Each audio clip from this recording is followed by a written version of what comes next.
Fundamentales en la vida de las personas, pero no se toca por ser tóxico políticamente, y en el tema es el tema de su dinero, las pensiones. De esto vamos a hablar con dos especialistas hoy en República. ¿Tendrá usted suficiente dinero como pensión cuando se retire? Y si no es así, ¿por qué? Después del todo, el sistema es ahora privado. ¿Y por qué el gobierno habla de casi 500 millones de deuda más para pagar pensiones? ¿De cuáles pensiones estamos hablando? ¿Y será necesario aumentar la edad del retiro? Para aclararnos esto y más, ya nos acompañan en el estudio en República Omar Martínez, el ex superintendente de pensiones, y también María Elena Sarmiento, investigadora académica de Fundaongo. Buenos días. Buenos días.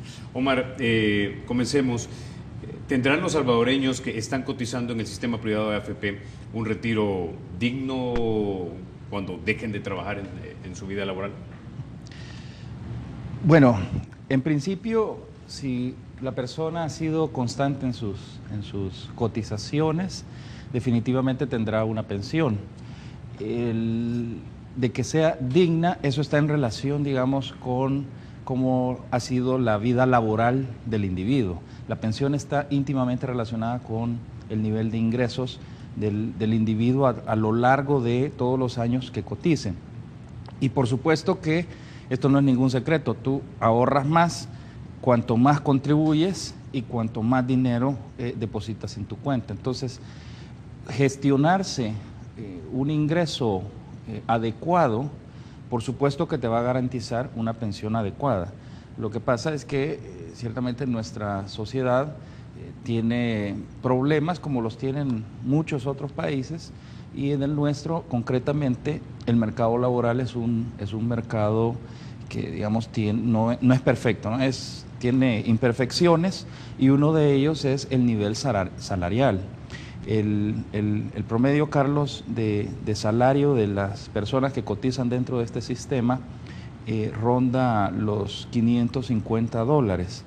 Consecuentemente, la pensión estará vinculado con este monto. Y todos queremos pensionarnos con un 100% del nivel de ingreso que tengamos, pero eso es muy difícil. Es muy difícil porque a ti apenas te están deduciendo un 10% de tu salario mensualmente. Entonces, si uno hace la matemática y contribuye, por decirte algo, $10 por cada $100 que gana, aunque lo haga durante 25 años, es muy difícil que te terminen dando el 100% de la remuneración que has tenido, sobre todo en los últimos años. Los estándares internacionales, por ejemplo, la OIT recomienda que la tasa de reemplazo, que es el porcentaje de tu último salario reflejado a nivel de pensión, debe de andar alrededor del 40 o 45%. Esos son los estándares internacionales. Es decir, si yo de repente ganaba, y esto es un ejemplo, $100 al mes, me tiene que regresar de pensión $40. 40 o $45, exactamente. Por cada $100 te tendría que tocar $40 o $45 de... Eso es lo recomendable. Esa es la recomendación como un mínimo. Nosotros, digamos, en la dinámica actual, lo que tenemos es... Todavía no sabemos cuánto nos va a dar en el sistema vigente. Aquí hay que diferenciar, hay dos sistemas, el sistema antiguo y el sistema vigente. El sistema vigente es un sistema de capitalización individual en donde cuánto va a obtener la persona depende de muchas variables, dentro de ellas el nivel de ingresos, el tiempo cotizado, pero también cuenta la expectativa de vida, no solo del individuo, sino que de todos los sujetos que están dependiendo de él. Entonces no sabemos cuánto se va a obtener, pero las proyecciones lo que nos están indicando es que muchas personas, la gran mayoría de estos individuos apenas alcanzará el 40-45%, y algunos podrían estar alcanzando inclusive menos, mientras que las personas que están en el sistema antiguo, que era un beneficio definido por ley, el beneficio estaba definido ya con un mayor porcentaje, pero eso no significa Eso no significa que ellos hayan ahorrado más, ellos han ahorrado exactamente lo mismo o quizás inclusive menos. Ahora, vamos a hablar del sistema público más adelante y cómo se intersecta con el privado, pero María Elena, en este momento, ¿cuántas personas aproximadamente están cotizando dentro del sistema privado de AFPs? Y hablemos primero de este porque la mayoría de personas ahora cotizan en este, porque tienen 30 años o menos en este país. ¿Cuántos cotizan? ¿Cuánto es el promedio? Ya lo mencionaba Omar, pero recordémoslo. ¿Y cuánto podrían esperar recibir cuando se retiren? Bueno, en primer lugar, muchísimas gracias por la invitación. Desde Fundabungo hemos investigado este tema desde previo a la reforma estructural y precisamente con relación a su pregunta, es muy atinado preguntar en términos de cotización. ¿Por qué? Porque así es como podemos medir efectivamente la cobertura que está teniendo el sistema. Porque en términos de afiliación, es decir, gente que está afiliado a una AFP, casi que alcanza el 100% de la población económicamente activa. Sin embargo, en términos de cotización activa, es decir, cuando yo mido cuántas personas cotizaron en el mes anterior, solo 1 de cada 4 personas que están en la población económicamente activa, es decir, que están trabajando o en busca de trabajo, están aportando a su AFP o a su cuenta individual de ahorro para pensiones mes a mes. Para entonces, que no entienda la gente, la población económicamente activa es la gente que está en capacidad de trabajar, que en El Salvador son como 2.400.000 por ahí. Exactamente. Quiere decir que de esos 2.400.000, ¿cuánta gente está de hecho cotizando a la AFP? Entre 600.000 y 700.000, es decir, 3 de cada 4 quedan por fuera de este sistema de pensiones. Entonces, identificamos como uno de los principales retos, además de la suficiencia de las pensiones, la cobertura que esto va a tener, porque incluso estas personas que están siendo cubiertas también van a enfrentar retos por la suficiencia de la pensión que reciban en el futuro. Sin embargo, lo que vemos como más urgente y que es uno de los principales fines de la seguridad social en un país es garantizar la protección a todos sus ciudadanos, que es algo que actualmente no se está alcanzando. Ahora, mencionaste algo, ¿por qué no se está alcanzando? ¿Por qué no estamos llegando, digamos, a la mayor cantidad de personas en la población económicamente activa? Tal y cual lo mencionó el licenciado Martínez, esto atiende no solo al sistema de pensiones, sino que es algo también que se va hasta el mercado laboral, es decir, el mercado laboral tiene ciertos retos y ciertas deficiencias, si lo queremos decir así, que no permiten que esta cobertura avance, y esto es el porcentaje de informalidad, porque al tener sistemas de pensiones contributivos como los que se han tenido siempre en el país, tanto el sistema anterior como el sistema nuevo, dependen de que yo aporte mes a mes, y no solo yo como empleado, sino también mi empleador, es decir, prácticamente necesitan esa relación patronal, a pesar de que por ley en el nuevo sistema un independiente se puede afiliar, sin embargo el costo prácticamente se le duplica, ¿verdad? Entonces ya esa es una restricción de entrada, y sabemos que en El Salvador la mayoría de personas, bueno, la mitad de personas está en el sector informal y muchos de ellos autoempleados y en situación precaria, no les es posible contribuir al sistema de pensiones y garantizarse la protección de una pensión que les prevenga el riesgo de vejez en el futuro. Por lo tanto, no solo atiende a cosas del diseño del sistema de pensiones, sino cómo este se vincula con las características que tiene el mercado laboral actualmente. Ahora, si dejamos y si tomamos por sentado que hay una buena parte de la población que trabaja en el sistema informal, pero dentro de los que está formal, ¿tenemos algún problema de empleadores que no están pagando su cotización de AFP, licenciado Martínez? Sí, por supuesto. Siempre hay empleadores buenos y hay empleadores malos. Desde que cuando yo llegué hace 5 años, había una estimación de mora ya definida, de unos 20, 21 millones de dólares. Cuando yo terminé, hace 2 meses, la mora rondaba ya los 30 millones de dólares, había crecido. Y esto es producto de varias situaciones, ya lo menciona María Elena, el tema de la informalidad. Es decir, existe informalidad inclusive dentro de las empresas formales. Hay empresas que declaran un mes sí y un mes no a los trabajadores. Hay empresas que declaran solo a la mitad de los trabajadores. No quiero ser peyorativo, pero definitivamente hay que señalar que las empresas que tienen grandes números de individuos bajo su cargo, frecuentemente utilizan esta figura de no declararlos todos. Por ejemplo, las empresas a veces de construcción, las empresas de seguridad, las empresas que hacen outsourcing de empleados de limpieza, que tienen una masa grande, lo que deciden es, mire, voy a inscribir a algunos y a otros no. A veces inclusive hay acuerdos con el mismo trabajador, mira, yo no te voy a dar esto. También se aprovechan de que el trabajador en general, lamentablemente, no se preocupa mucho por este tema de pensiones, no está muy educado en ese tema y consecuentemente no es lo mismo como con el seguro social. Yo quiero señalar algo que se ha dicho mucho, pero que es importante que lo veamos para que magnifiquemos lo drástico que es esto. Se ha comprobado que hay una diferencia de trabajadores cotizados al seguro social de 100.000 trabajadores con respecto a los que cotizan al sistema de pensiones. Es decir, hay más de 700 o 750.000 trabajadores que cotizan al seguro social, pero hay solo 600 o 650.000 que cotizan a las pensiones. ¿Por qué es esto? Bueno, yo tenía una pequeña tesis, mira, por la diferencia del taquito que nos daban antes. ¿Por qué? Porque ese taquito se lo tenías que dar mes a mes y sobre todo cuando necesitabas ir a requerir un servicio de salud.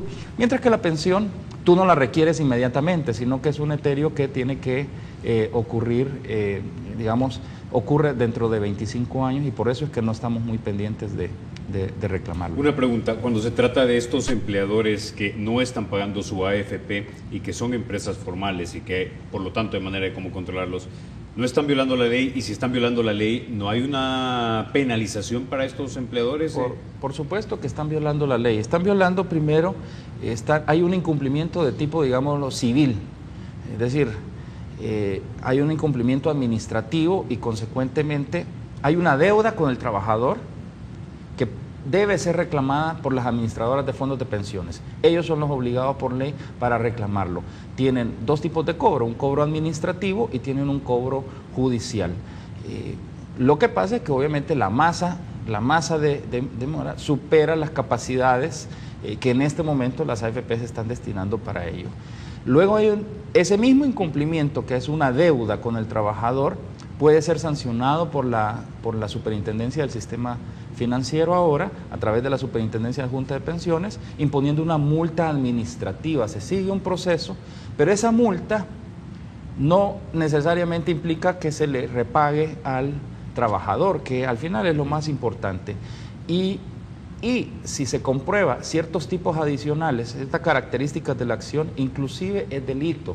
Pero aquí, Carlos, y es importante que entendamos que otra de las causas de que haya informalidad o que haya, adeudos en este tema, es la falta de institucionalidad. Aquí nunca nadie ha ido a la cárcel por adeudar previsión social. Así como quizás nunca nadie ha ido a la cárcel por evadir impuestos. La ley lo dice, que puedes ir a la cárcel por no pagar nada. Está en el Código Penal. Está en el Código Penal porque es apropiación de las cuotas de la seguridad social. Es decir, la forma en que uno contribuye es que el patrón, tanto el patrono como el empleado contribuyen en porcentajes. Uno 6.75, el otro 6.25. Pero ese 6.25 que le toca al trabajador, digamos, se te descuenta. Si no se te descontase, te lo tendrían que entregar en líquido. Y consecuentemente, cuando no se entrega a la administradora de fondos de pensiones, se está apropiando, te está robando el dinero. ¿Quién tiene que poner la denuncia o puede actuar la Fiscalía de oficio o la Superintendencia de oficio denunciándolo a la Fiscalía? ¿Cómo se hace esto? Es importante el tema que mencionó el licenciado Martínez sobre la educación previsional. Los ciudadanos y trabajadores que tienen una relación patronal y que están inscritos en una AFP tienen que verificar también que su cotización sea mes a mes. Esto es importante también hacerlo de manera individual. Sin embargo, también el Ministerio de Trabajo es el que tiene por competencia también realizar inspecciones a las empresas para verificar si es se está cumpliendo con esta cotización, no solo la cotización del Seguro Social, sino también la cotización de pensiones. Sin embargo, como mencionó también, otro de los problemas es la poca institucionalidad que hay y la necesidad de fortalecerla, porque hay muy pocos inspectores a cargo de este problema. En 2012, que se hizo el diagnóstico del sistema de pensiones en Fundaungo, se encontró que solo había 8 inspectores para más de 44,000 empresas para poder detectar este tipo de casos. Por lo tanto, también es necesario que el trabajador que está afiliado y que se supone que le descuentan, verifique en su cuenta individual, ¿verdad?, en el estado de cuenta que le dan las AFP, que en efecto se están efectuando estas Son 3 cotizaciones. partes entonces las que se involucran: el trabajador, la superintendencia, que también puede iniciar procedimientos administrativos, y el Ministerio de Trabajo, que luego esto se lleva a la Fiscalía. Sí, correcto. Y respondiendo a tu pregunta concreta, definitivamente el individuo es quien puede presentar la denuncia ante la Fiscalía General de la República. También lo puede hacer la superintendencia cuando se da cuenta que, digamos, hay motivos para creer que se ha cometido un delito.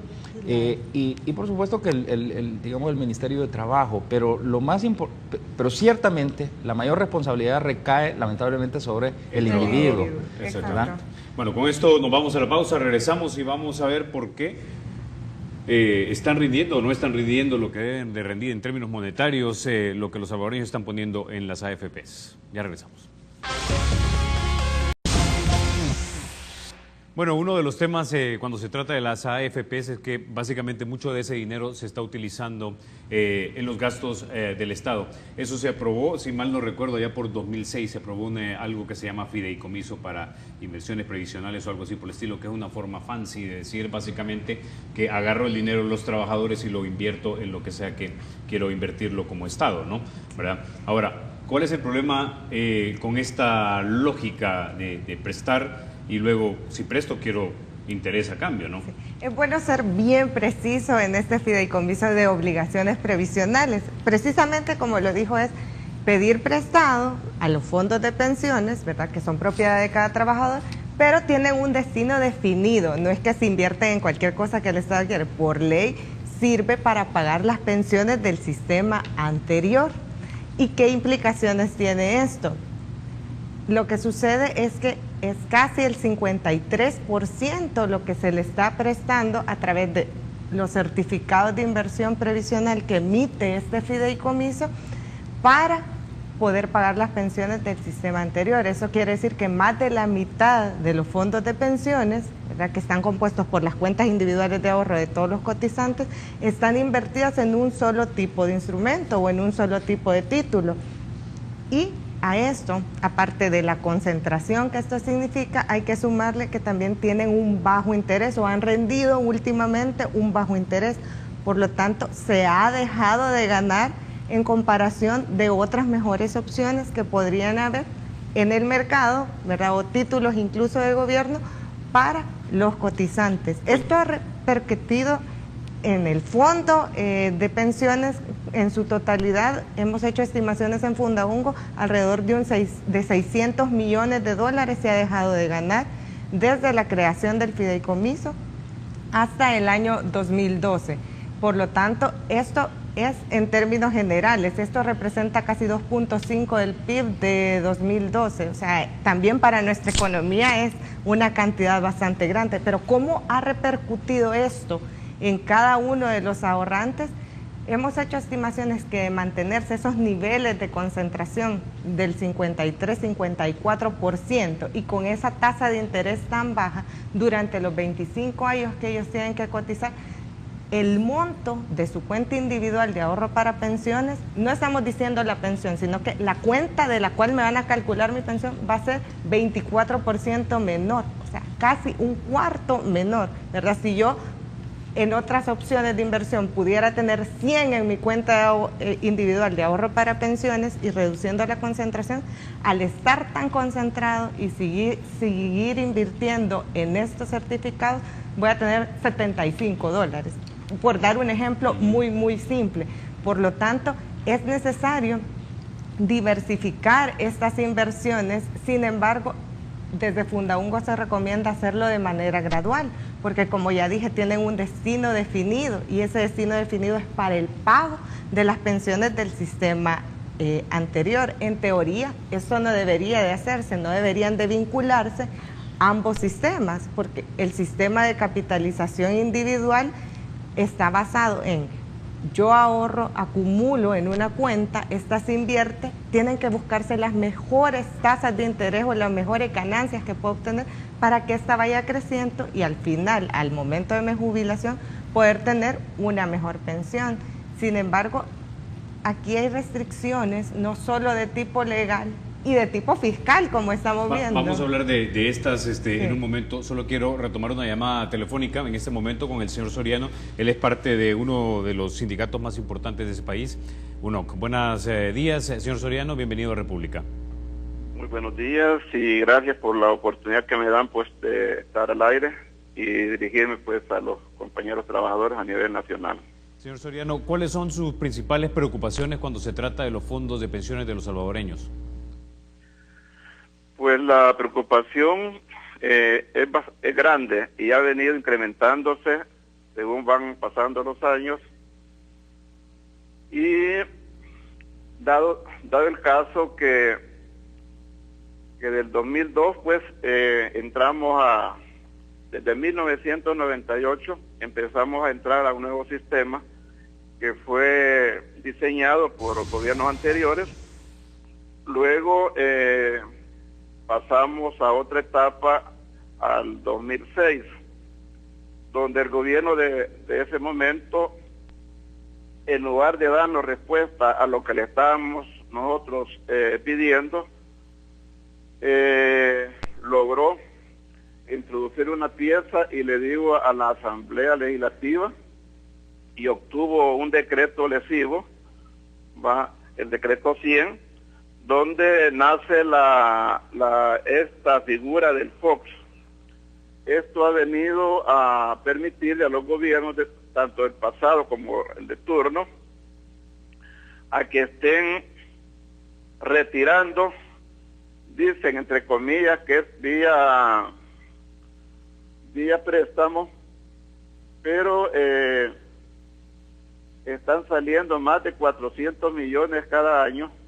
Hacen un retiro parcial cada 3 meses de 1 millón y algo, de lo cual no retorna pues esos intereses que pudieran ayudar a crecer la cuantía que está dentro de las AFP, dinero que está depositado de todos los compañeros trabajadores y compañeras que elaboramos a nivel nacional, y eso nos preocupa porque a este momento, según informes que tenemos, ya nos anda adeudando el gobierno cerca de 3.000 millones.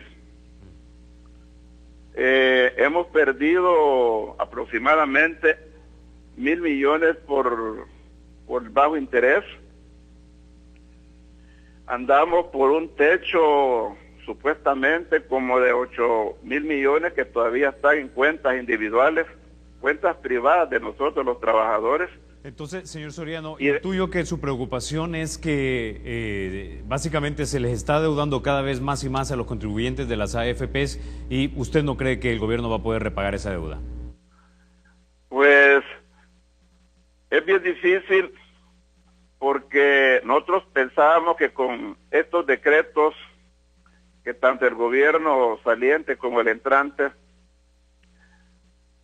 de estos fondos que adquiere a través de bonos o de otras figuras pudiera irle abonando a las cuentas individuales que nos debe el gobierno. Okay. Bueno, está planteado su punto, señor Soriano. Muchísimas gracias por estar esta mañana con República y tenemos entendido ahora entonces que han planteado sus puntos. Vamos a seguir abordándolos con nuestros invitados. Gracias por acompañarnos esta mañana en República.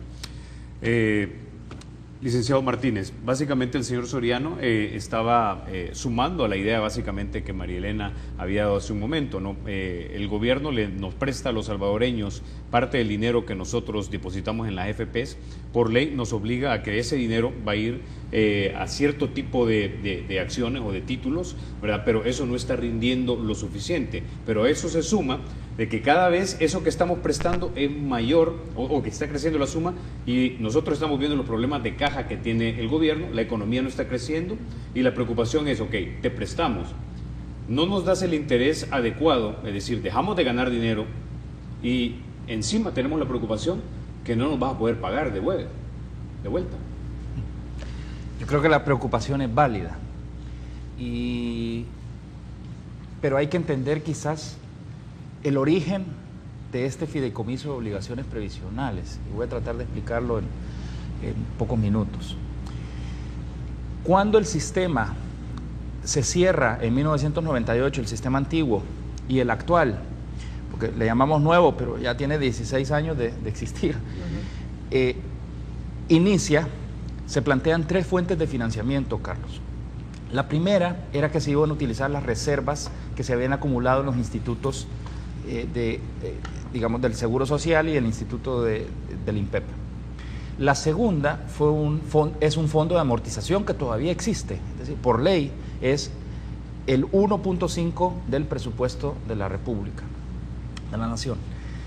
Y la tercera, que yo siempre he dicho que no es fuente, sino que es simplemente el sujeto de quién va a pagar, decía, por transferencias corrientes del Ministerio de Hacienda. Entonces, las reservas se acotaron en el año 2000 y 2002. El fondo de amortización es insuficiente. Para darte una idea de un presupuesto, si son 4.500 millones, el presupuesto anual, 1.5 son 67 millones. Es decir, eso es lo que se tiene para pagar pensiones. Pero ya hemos dicho que se necesitan pagar entre 400 o 500 millones al año. Entonces, obviamente, hace la resta y te queda una diferencia, un déficit importante. Entonces, ese déficit que ahora ronda los 400 millones de dólares, en el pasado no era así, era una cantidad menor. Entonces, ¿cuáles fueron las decisiones que se tomaron desde el inicio? Todas las administraciones públicas pasadas han decidido endeudarse. Lo que pasa es que no lo sabíamos todos los que estábamos involucrados en esto, es decir, toda la ciudadanía, ni nos preocupábamos por enterarnos. Pero siempre se ha acudido al financiamiento. Primero se hicieron emisiones locales, luego se hicieron emisiones en eurobonos. Y es en el 2006, cuando ya no se puede hacer una emisión de eurobono porque no hay los votos suficientes, porque como es un empréstito hay que pasarlo por 2/3 partes de la Asamblea, que se recurre al fideicomiso. Entonces la figura en un primer momento parecía la solución, porque el método sigue siendo el mismo, endeudarnos.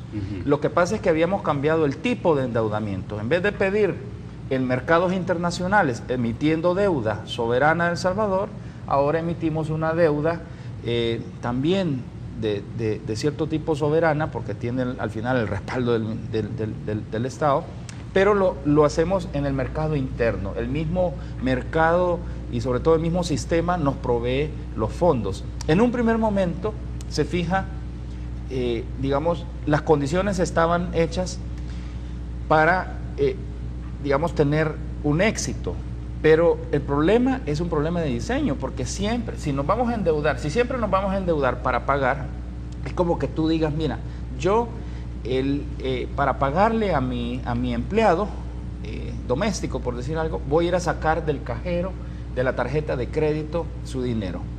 Y consecuentemente, si tú no le repagas al banco emisor de la tarjeta el dinero, pues obviamente la deuda se te va a ir acumulando. Pero eso hemos hecho. Nosotros hemos ido pidiendo prestado y no lo estamos pagando. El fideicomiso está diseñado para ser amortizado en un plazo de 25 años. Esto significa que los 400 millones de dólares que sacamos este año los vamos a terminar de pagar, tanto los intereses que generan como el capital, hasta dentro de 25 años. Tus hijos, posiblemente hasta nuestros nietos van a terminar pagando esta deuda. Entonces, en un inicio, en el 2006, solo se emitieron apenas 90 millones de dólares para unos certificados que era para en cambio de de otros títulos previos que también están reconocidos por la ley, que es el certificado de traspaso, que es el reconocimiento del tiempo cuando trabajaste en el sistema anterior. Pero más allá de eso, la deuda, lo que te quiero decir es que empezó baja y consecuentemente tenía capacidad el Ministerio de Hacienda de ese momento de venir y sacar de fondos públicos. Te voy a dar un ejemplo. El Ministerio de Hacienda igual tiene que lograr conseguir fondos para hacerle frente a algo que se llama gasto presupuestario de pensiones, que lo que único que para lo que se destina es para pagar el servicio de deuda del fideicomiso y una parte de pensiones mínimas. Esto significa más o menos, por ejemplo, el año pasado fueron como 130 millones de dólares. Es decir, es más fácil para el administrador público pagar 130 millones que pagar los 500 millones que debería pagarle a todas las pensiones en curso de ese año. Pero no es una situación, digamos, que toda la responsabilidad la tenga el Estado. Es que todos estamos involucrados acá. El método de pago y el interés bajo que se está recibiendo es porque la configuración legal de la ley dice que es una tasa internacional que se llama LIBOR más 0.75%. Si no nos gusta eso a los salvadoreños, y a nadie nos gusta, yo soy miembro de este sistema y tampoco me gustaría que me pagaran más. Si no nos gusta, entonces pidámosle a los diputados que lo cambien. Pero esa no es la solución, Carlos. ¿Por qué? Porque si se incrementa, entonces el Ministerio de Hacienda tendrá que conseguir más fondos para pagarle, para repagar al fideicomiso, es decir, a los trabajadores, lo cual hasta ahí es perfecto. El problema es que el Ministerio de Hacienda no genera riqueza por sí mismo, sino que la generamos nosotros. Es decir, te van a sacar dinero a ti de una bolsa a través de impuestos para luego devolvértelo y depositártelo en la otra bolsa a través de tu cuenta individual. Y por eso es que no es la solución, efectivamente. El fideicomiso no es la solución, el endeudamiento no es la solución, pero yo coincido con el planteamiento de María Elena, de Fundaungo y de muchas otras personas. Yo lo he dicho siempre, hay que salir del fideicomiso, pero hay que hacerlo de forma gradual. No podemos salir de la noche a la mañana, pero hay que hacer un plan. Ahorita, repito, tenemos ya emitidos del 2006 al 2008, son 8 años en los que hay obligaciones que se deben de cumplir por los próximos 25 años, cada uno de esos años. Es decir, si estamos en el 2014, de aquí hasta el 2039 vamos a tener que cumplir con estas obligaciones. Consecuentemente, tenemos que salir, porque si no, vamos a seguir en ese círculo vicioso del endeudamiento y vamos a llegar a montos exorbitantes. Marilena decía el 53. Yo quiero hacer una aclaración. Lo que se toma en cuenta de la contabilidad gubernamental todavía no pasa del 35, pero efectivamente toda la emisión que se hace acumulada, no solo acumulada, sino que es que hay dos tipos de valores que no voy a entrar en detalle. Licenciado Martínez, me están pidiendo la pausa. Vamos a abordar el tema cuando regresemos y vamos a tratar de aterrizar para que nos entienda la mayor parte de gente. Regresamos en minutos. Bueno, vamos a tratar de explicar y recapitular cómo es que nace todo este problema y me corrigen si soy impreciso en algo. Allá por los 90 se decide que vamos a privatizar el sistema de pensiones. Teníamos el sistema de LIS. Ahora, el sistema de LIS tenía, por decirlo así, un problema de nación, es decir, de cada $100 que yo ganaba, cotizaba $3, pero cuando me retiraba me daban $67 más, es decir, me daban $70. Es decir, por $3 que yo invertía me iban a dar $67, un gran negocio. Pero luego se pasa esto a sistema, o se aprueba el sistema público. Teníamos un fondo como para seguir pagando lo del IS, pero en eso se nos acaba. Entonces en el 2006 se crea este fideicomiso para básicamente del nuevo sistema agarrar ese dinero para pagarle a la gente del IS. Ahora, esto se está convirtiendo en deuda y a los que nos están prestando ni nos pagan lo que debe pagarse en concepto de interés. Estoy ganando o dejando de ganar dinero y existe el riesgo, según algunos, de que al final ni nos terminen de pagar. ¿Es así más o menos? Sí. Acotar un punto, ¿verdad?, que ya se ha mencionado, pero es que esta tasa de interés es baja también por ley, como lo mencionó el licenciado Martínez, está atada a una tasa de interés internacional que es la tasa LIBOR. Por lo tanto, está muy vinculada a la fluctuación que esta tasa puede tener, más un 0.75%. desde Fundaungo se hace la recomendación no solo de evaluar, ¿verdad?, la posibilidad de subir gradualmente esta tasa que se está reconociendo por este préstamo que están haciendo los cotizantes al gobierno, sino también colocar ciertas bandas, porque como mencionamos, ahorita está perjudicando a todos los cotizantes porque es una baja tasa de interés, pero no se prevé en el futuro, pero si existiera un repunte de la tasa LIBOR y creciera mucho, podría poner también en problemas al gobierno porque no tendría la capacidad de pagar, ¿verdad?, un interés tan alto por esta tasa. Por lo tanto, también retoma, Asafondos ha hecho esta recomendación de colocar ciertas bandas que no permitan que cuando la LIBOR baje por cierto nivel, se recomienda aproximadamente un 2%, o suba más de un 7%, se coloquen estas bandas para que solo se reconozca entre estos dos valores más el 0.75 que ya se tiene por ley. Pero esto debe de evaluarse y establecerse y aplicarse de forma gradual, porque no puede de la noche a la mañana, ¿verdad?, hacer el esfuerzo, porque probablemente no van a tener los fondos y recursos suficientes para hacer esto. Ahora, licenciado Martínez, usted hablaba de la solución hace unos minutos y la manera en la que podríamos dejar de pagarle a la gente de las cuentas privadas de las AFPs con préstamos y empezar a pagarlo con dinero propio del presupuesto. Es correcto. Es decir, es una salida que se ve sencilla, pero es muy difícil de llevarla a la práctica. Pero es que, a ver, si nos vamos a seguir endeudando siempre para pagar una obligación que yo le llamo gasto corriente, porque todos los meses hay que pagar pensiones, es como los sueldos, todos los meses se paga, no se puede dejar de pagar. Entonces es una obligación recurrente. ¿Por qué me voy a endeudar a largo o mediano plazo para pagar obligaciones de corto plazo? Y que están permanentes, es decir, pensionados siempre existirán y siempre habrá obligación el Estado de cargar, sobre todo con los del sistema anterior, pero también con una buena parte de individuos que están en el sistema nuevo. No olvidemos que hay una garantía del Estado de pagarte al menos la pensión mínima. Y esto tiene que ver, la siguiente idea tiene que ver con lo que hablábamos al inicio. El salvadoreño, por muchas razones, dentro de ellos su deficiente educación, no puede ganar salarios altos o no tiene esa capacidad. No todos tenemos la suerte esa. Consecuentemente, ahorra poco. Las cuentas individuales se agotan. ¿Por qué? Porque la gente vive por lo menos 20 años en promedio, por supuesto, desde que se pensionan. Las mujeres viven 29 años, según estudios que hemos hecho, y 21 años los hombres. Entonces, se agotan ese dinero. ¿Quién debe de entrar ahí? El Estado. Entonces, no es cierto que solo el sistema antiguo pone en jaque el sistema actual.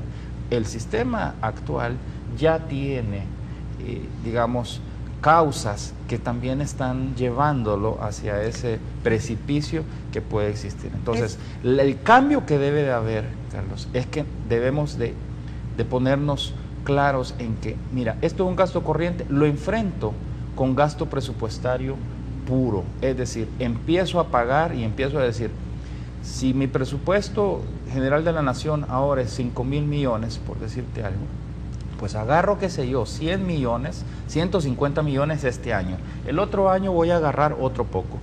La otra manera de hacerlo es, mire, incrementemos por ley el fondo de amortización y en vez de que sea el 1.5, pongamos que sea el 5%. Claro, esto yo lo digo fácil, pero para los administradores de la cosa pública no es sencillo. ¿A quién le deberías de quitar? Recuerda que, lamentablemente, el presupuesto hay ciertas ataduras, 8% para FODES, 6% para la Corte Suprema, luego un gran porcentaje para pagar salarios, y obviamente hay todo un tema, y lo hemos visto, el tema este de los gastos y todo eso, es cierto.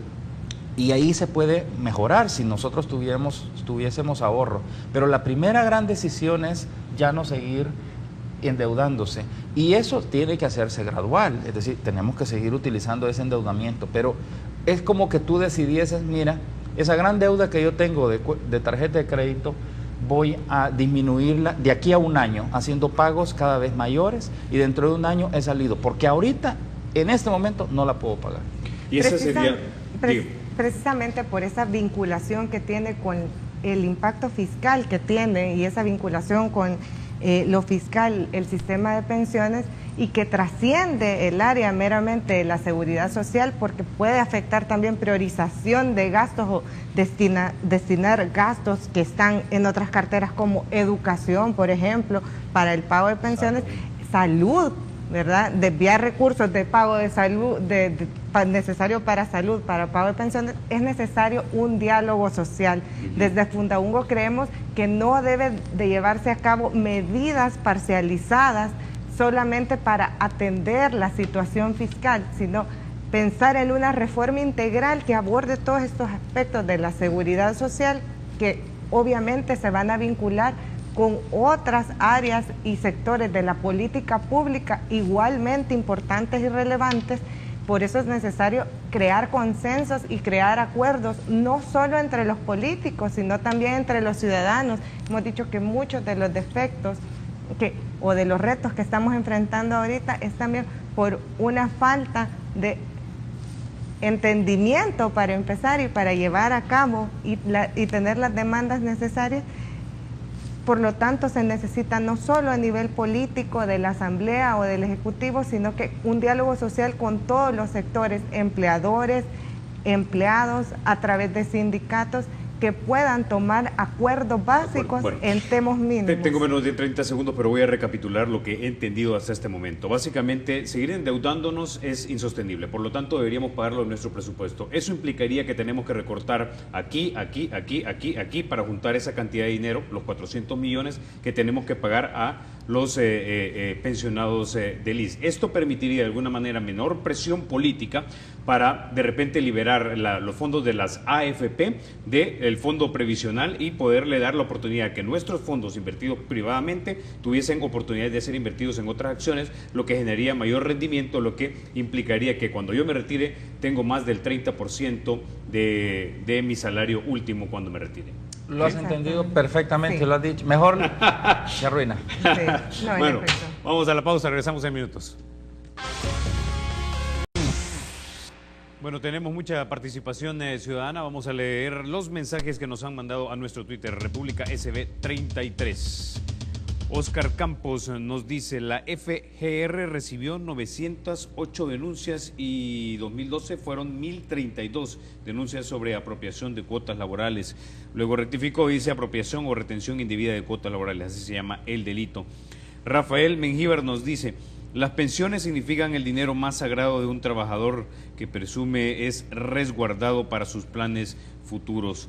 Rolando Castro dice, el peligro del actual sistema es el dinero que ha tomado el gobierno con una tasa del 1,33. Independencia nos dice, ¿cuándo aumentarán la rentabilidad de las pensiones? Dinero que prestamos demasiado barato. Otto Hernández nos dice, el sistema de AFP solo cubre una parte después de terminar, los fondos el Estado asume, dice. Fausto Sorto nos dice, ¿por qué el Estado, según dice, anualmente le sube una deuda de casi 500 millones por las pensiones? Y nos quedamos en este momento aquí. Bueno, ¿por qué asume la deuda? Porque ya dijimos no, porque no se destina del Fondo General, digamos, del presupuesto, no hay fondos, no hay, el fondo de amortización es insuficiente, no hay unas reservas, consecuentemente tiene que ver cómo echa mano, y las dos formas en que un Estado saca recursos es generándolos a través de los impuestos o endeudándose, pidiéndole prestado a alguien afuera o a alguien interno. Entonces, esas son las dos maneras. Y sí, todos los comentarios, todos los tweets son reales, para que veas, me concentraría también en el tema de cuántas denuncias. Bueno, 1000 denuncias, pero hay 34.000, 44.000, no sé, empleadores.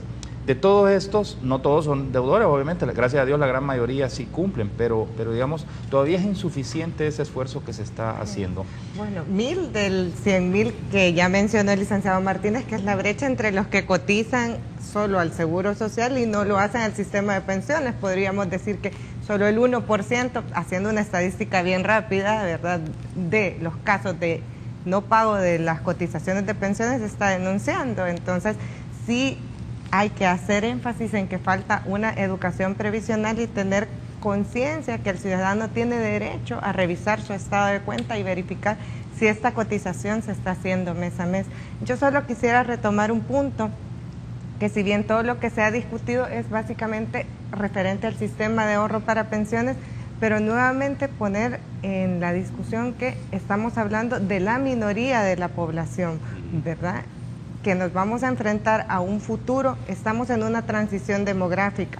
En el momento, la mayoría de la población está en edad productiva o en edad activa, por decirlo así, estamos jóvenes y con capacidad de trabajar. Para el 2050 se prevé que la población adulta mayor se va a duplicar, es decir, los mayores de 60 años van a ser, si actualmente representan 10 de cada 100 salvadoreños, en el futuro van a ser 20 de cada 100 salvadoreños. Y buena parte de ellos no van a tener pensión. Exacto. Entonces el Estado básicamente va a tener que costearlo. Entonces es necesario pensar en una reforma integral en este momento, también abordando no solo los problemas que tiene el sistema de ahorro para pensiones, que como dijimos cubre solo a un cuarto de la población económicamente activa, sino que pensar también cómo se van a brindar opciones de seguridad social a toda la mayoría de la población, que son 3 de cada 4 que están quedando por fuera de este sistema, que se están enfrentando a una vejez con un altísimo riesgo de pobreza por no tener una posible pensión. Bueno, con esa idea nos quedamos. Muchísimas gracias por habernos acompañado esta mañana en República. Y a ustedes, amigos, los invito mañana a que a las 6:30 de la mañana estén nuevamente con nosotros. Y recuerde, porque la República es de todos, hay que cuidarla.